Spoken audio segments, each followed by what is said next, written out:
네, 반갑습니다. 오늘부터는 주 1회 6.3 대통령 선거 앞두고 2025 대통령 선거 관전 포인트라는 제목으로 리포트를 하겠습니다.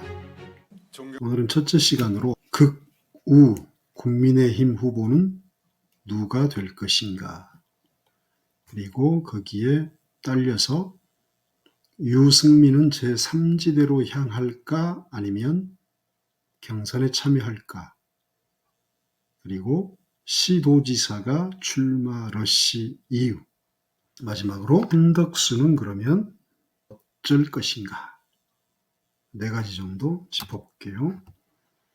오늘 국민의힘에서 대선 경선 주요 일정이 확정이 됐습니다. 경선은 총 3차례 치르기로 했습니다. 1차에서 4명, 2차 2명, 마지막 최종 1명을 추리는 그런 경선 방식을 도입했고요. 구체적으로 일정을 보면 4월 21일, 22일 1차 경선 여론조사를 하는데 이때는 국민 100%로 합니다. 당원, 비당원 상관없습니다. 그래서 22일 날 밤 1차 경선 결과 4명을 발표합니다. 그 전에 4월 16일 1차 경선 진출자를 발표하는데 이거는 아마 서류 심사 등으로 지금 20여 명 정도 되는 후보들을 10명 내외로 추릴 확률이 높습니다. 이거는 경선이라기보다는 예비 심사 정도 되겠죠. 4월 16일 날 1차 경선 진출자가 발표되고 4월 21일, 22일 국민 여론조사 100%로 4명을 추려서 22일 밤에 4명을 발표합니다. 그리고 27일과 28일 이틀간 4명에 대한 경선 여론조사를 하는데 이때는 국민 여론조사 50%, 당원 선거인단 50% 이렇게 반영을 합니다. 그래서 29일에 4명 가운데 2명을 추리는 그 2인을 발표합니다. 단 이때 50% 이상 득표하는 후보가 있으면 여기서 경선 끝납니다. 그냥 한 명이 대선 후보가 되고요. 만약에 50%를 넘지 못하면 2명을 추려서 그 2명이 3차 경선 여론조사를 합니다. 5월 1일과 2일 마찬가지로 국민 여론조사 50%, 당원 선거인단 50%. 그렇게 해서 5월 3일 전당대회에서 최종 국민의힘 대선 후보자를 발표하기로 일정이 나왔습니다. 그러면 예비 후보자 1차를 진출할 사람들 4월 16일 그건 중요하지 않고요. 거기에는 홍준표, 한동훈, 김문수, 오세훈, 나경원, 안철수, 유정복, 이철우 이 정도는 다 들어가겠죠. 국민 여론조사 100%인 4명을 추리는 4월 22일 밤에는 그러면 누가 들어갈 것인가? 여기는 아마 홍준표, 한동훈, 김문수, 오세훈 이렇게 4사람이 들어가지 않을까 예측해 봅니다. 나경원과 안철수가 5위 자리를 놓고 피 터지겠지만 의미 없죠. 4명에 못 들어가니까. 그 다음 2위는 누가 될 것인가? 저는 김문수와 홍준표가 되지 않을까 싶습니다. 그리고 최종 대통령 후보로는 지금 흐름상은 홍준표를 조심스럽게 예측합니다만 정치는 생물이니까 이거는 아직 일정이 많이 남았으니 상황을 보고 다시 분석해 보도록 합시다. 자, 그 다음에 유승민은 그러면 경선에 참여할 것인가? 어제 오늘 유승민 전 원내대표는 대구 경북을 투어하면서 민심을 청취하고 있습니다. 그래서 주말에 경선 참여 여부를 밝힌다고 했는데요. 1차 서류에는 통과하겠죠. 근데 2차 4명을 뽑는 데는 유승민은 국민 여론조사 100%여서 해볼만 하다. 4명에 들어갈 수 있는 것 아닌가. 저는 유승민이 만약에 참여한다면 홍준표, 한동훈, 김문수, 유승민, 그 다음에 오세훈 둘이서 한 자리를 놓고 싸울 것 같아요. 홍준표, 한동훈, 김문수는 확정, 오세훈과 유승민이 나머지 한 자리를 놓고 싸울 것이고, 이 부분을 유승민 쪽에서는 고민을 할 것입니다. 내가 4명 중에 들어갈 수 있는가? 지난 대선 때는 4명에 들어갔었죠, 유승민 후보가. 근데 그 이후 지금 3년간 유승민 후보는 정치 낭인이었잖아요. 홍준표는 대구시장으로 계속 말도 안 되는 억지지만 목소리를 유지했고, 한동훈은 90도 폴더 인사부터 시작해서 국힘 비대위원장, 당대표 이걸 하면서 존재감을 발휘했죠.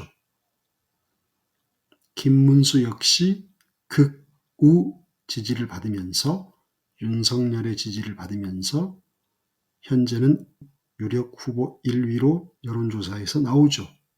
오세훈 역시 토지거래 허가 관련해서 똥볼을 쳤지만 그래도 서울시장이라는 그런 브랜드가 있잖아요. 그리고 지난번 서울시장 선거 때 서울시 모든 구에서 다 이겼고 모든 서울시 모든 동에서 이겼습니다. 그런 착각 때문에 그리고 그런 지지가 있습니다. 기반이. 하지만 유승민은 그런 게 없죠. 그래서 유승민은 1차 4명이 들어갈 것인지를 진지하게 고민을 할 겁니다. 그러면서 지금 극우화된 국힘 주자가 될 것인가, 한덕수, 그 다음에 이낙연 계열, 이준석, 그리고 오늘 개혁신당을 탈당한 양향자, 그리고 민주당에서 반 이재명 편에 서는 사람들이 분명히 나올 겁니다. 그들과 연대해서 스몰 텐트를 쳐서 합리적 보수라는 기치를 내걸고 출마할 수도 있습니다. 그것에 대한 판단은 아마 일주일 정도 지켜봐야 할 것 같습니다. 그 다음에 국힘 시도지사, 유정복 인천시장, 이철우 경북도지사, 이장우 대전시장, 이분들이 출마 선언을 한 이유는 그럼 뭘까? 어차피 안 될 텐데. 그 이유는 앞으로 12일간 어찌됐든 간에 국힘 대선 예비후보라는 타이틀을 갖게 되죠.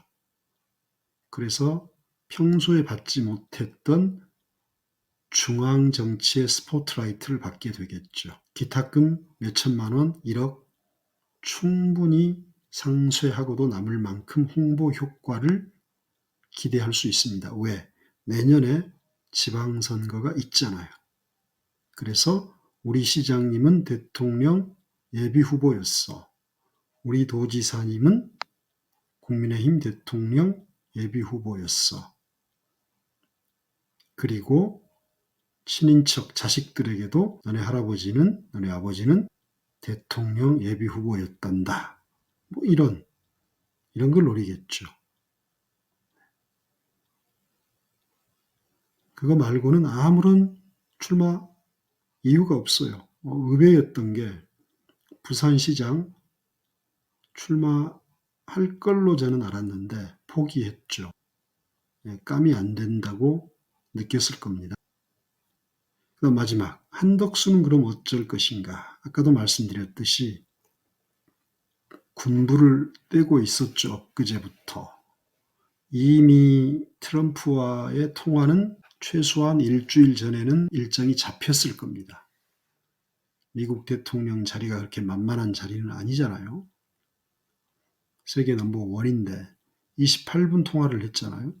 서로 통역 끼고 했을 거니까 뭐 한 10여 분 얘기를 했을 텐데 어찌됐든 이미 일주일 이상 전에 일정이 잡혔습니다. 그래서 거기에 맞춰서 CNN과 기자회견을 잡았죠. 그리고 거기에 맞춰서 헌법재판관 2명을 지명하고 헌법재판관 1명과 대법관 1명을 끼워서 임명을 했죠. 전부 다 철저한 기획하에 나온 일정입니다. 꿈이 있다는 거죠. 이거 대통령 내란 수괴 권한 대행을 해보니까 들어오는 정보의 수준과 깊이와 량이 다르단 말이에요. 아니 내가 못할 게 뭐 있어. 내가 주미 대사도 하고 노무현 때도 내가 총리했고 여기 보수 정권에서도 총리를 이렇게 오래 했는데 내가 저 술주정뱅이 윤석열이보다 못할 게 뭐야. 이런 생각을 했을 겁니다. 주변에 또 부추기는 인간들도 많았을 거고 관건은 민주당이 한독수를 탄핵하느냐. 그리고 다음 주에 헌법재판소에서 한덕수가 이번에 헌법재판관 2명 지명한 것, 그리고 과거에 3명을 지명을 지연했던 것, 이런 것들에 대한 판단이 내려져서 탄핵이 되거나 문제가 있다는 판결이 나온다면 그걸로 끝이겠지만 만약 그렇지 않다면 다른 생각을 할 수도 있고 그리고 탄핵이 된다 하더라도 되더라도 나 민주당에 의해서 일당 독재에 의해서 탄압받은 사람이야. 그래서 그거를 빌미로 출마 선언을 할 수도 있습니다. 그렇지만 워낙 쫄보여서 하더라도 4명 안에 못 들어요. 고건 전 총리나 그다음에 우리 유엔 사무총장을 하셨던 그분 짱 납니다. 상수도 안 되고 변수도 안 된다. 오늘은 이렇게 첫 시간으로 극우 국힘 후보는 누가 될 것인가, 유승민은 어떻게 할 것인가, 국힘 시도지사들이 출마 러시 이유는 무엇인가, 한덕수의 선택은 뭔가 예측 분석해 보았습니다.